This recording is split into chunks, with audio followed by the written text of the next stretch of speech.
Ionawr, mis cynta'r flwyddyn, mis lle fydd nifer yn gwneud adduned blwyddyn newydd. Dyma addewid i chi eich hun, fel rhoi'r gorau siocled neu losin, addewid i ddod o hyd i ddiddordeb neu hobi newydd, neu addewid i wella'r flwyddyn newydd. Ar ddechrau blwyddyn newydd ydy mae'n gyfle i wneud newid bach neu mawr eich bywyd pob dydd chi.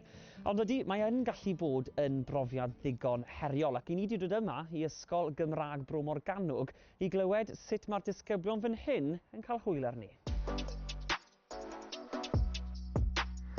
Adduned fi yw i darllen fwy llyfrau Cymraeg oherwydd rydw i'n hoffi darllen llyfrau Saesneg, ond oherwydd y acen ar llyfrau Cymraeg, weithio mae'n anodd i darllen. Fi eisiau darllen mwy.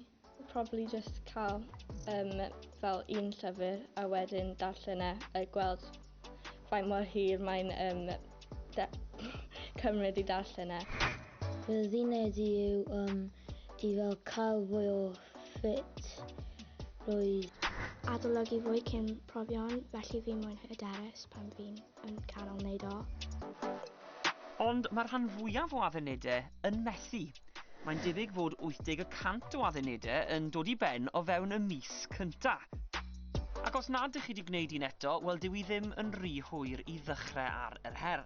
Beth am ddysgu offeryn newydd neu ymuno â chôr neu glwb chwaraeon. Dysgu iaith newydd felly. Mae digon o ddewis felly ac fel y disgyblion hyn ym Mro Morgannwg, pam lai roi cynnig arni.